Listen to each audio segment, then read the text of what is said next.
5, 4, 3, 2, 1. Hello, I'm Lauren. And I'm Ernest. And together we're L&E Explore Books. Today we're going to talk a little bit about some books we have read this past week and then about what we're hoping to read next. And so I can start. So I talked a little bit about this book last time. It's called Then She Was Gone. So this work is by Lisa Jewell. What this book is about is Ellie Mack. Ellie Mack at 15 years old disappeared. Then 10 years later, there's finally some information that's revealed in the case.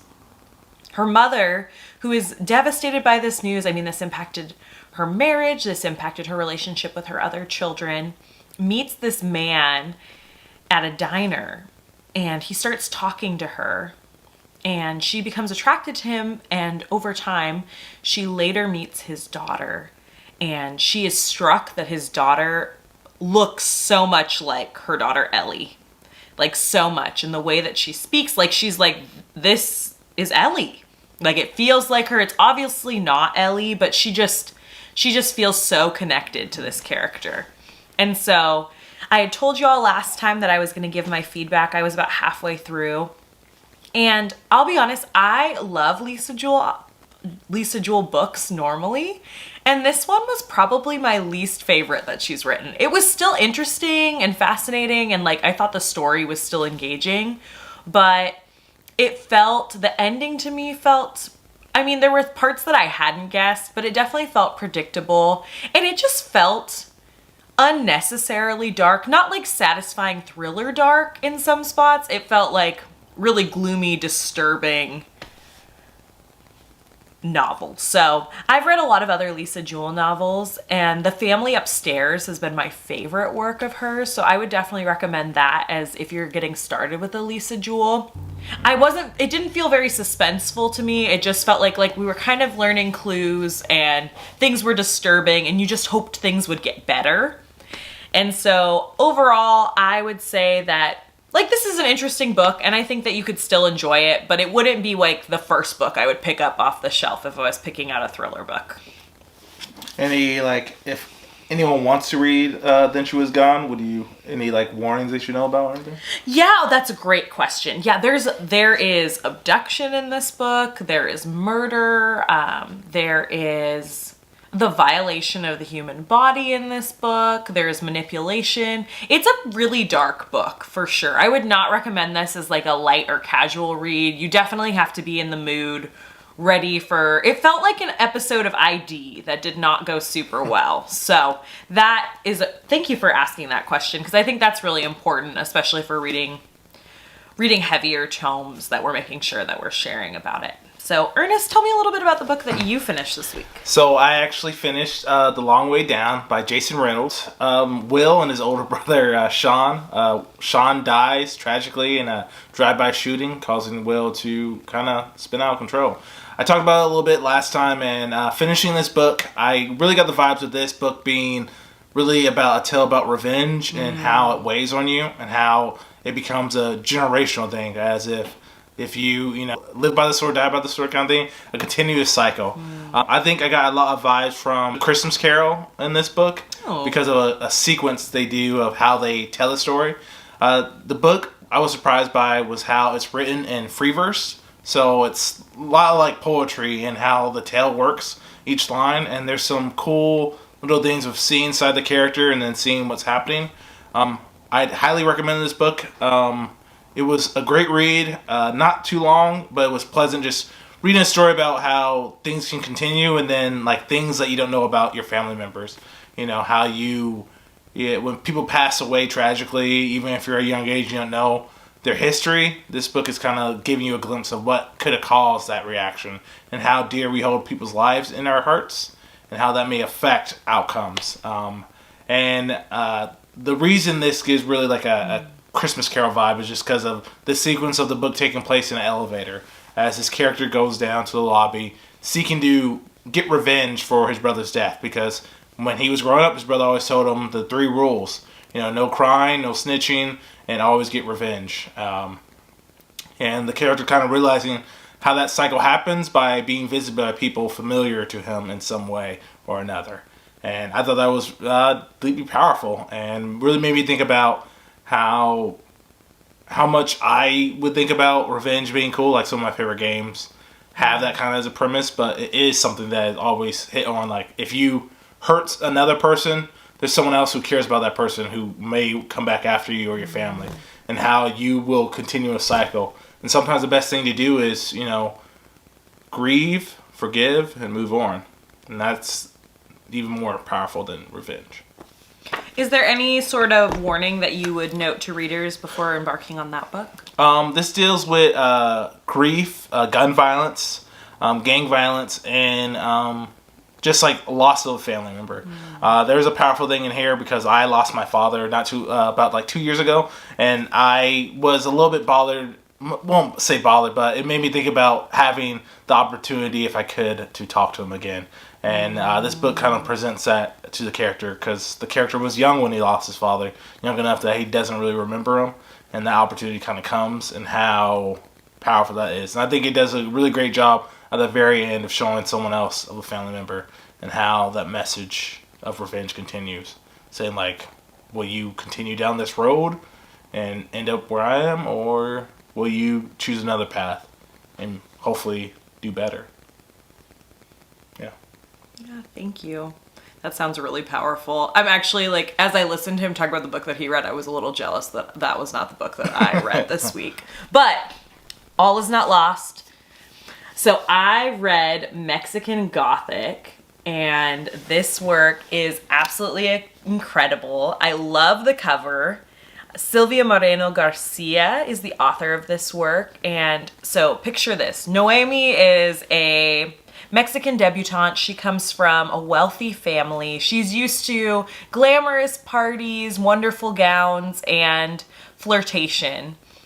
All of a sudden, her father shares a note from her beloved cousin, Catalina, sharing that she needs to basically get out of where she's living. She had moved in with her husband, and her father is really concerned about Catalina's mental health. And so makes a deal essentially with the character that if she goes to help her cousin, that he will allow her to go to the graduate school of her choosing, because she really wants to go to graduate school for anthropology. And so Noemi comes to this house and is greeted by this giant Gothic mansion. Everything is dark and gloomy. The people within the home have really specific, strange rules. They're an English family, and Noemi and her cousin are both Mexican, and it's just incredibly powerful. The story feels like a spooky Gothic novel. It's very dark. There are many twists and turns, but you just wanted to know more. And this book deals with identity. This book deals with eugenics. It deals with the quest and lust for immortality and power. It deals with familial ties and how our family can bring us together to be stronger, but also can be an incredibly manipulative and toxic force. This book deals with characters who are deeply flawed, but have love in their hearts and are determined to create change and break down cycles within their family. And the writing is just really interesting, and I loved the backdrop. So I think this is an incredible book to read, particularly during Hispanic Heritage Month and for spooky season. So I would definitely recommend this work to you to read. I thought it was phenomenal. I stayed up late reading it, and there were lots of interesting subtext within the work that I think there was a lot of metaphor within the work. And again, I don't know if the author intended all of that, but I felt like this work really highlighted racial injustice. It really highlighted how science had been used to create structures where people who were white were seen as superior. And so there's a lot of talk about bloodlines and a lot of talk about like familial ties and making sure that our family's blood stays pure. And so it was a really interesting read.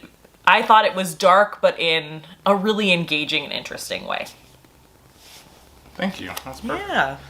I guess we should move on to books that we're going to read next week and so forth. That sounds good.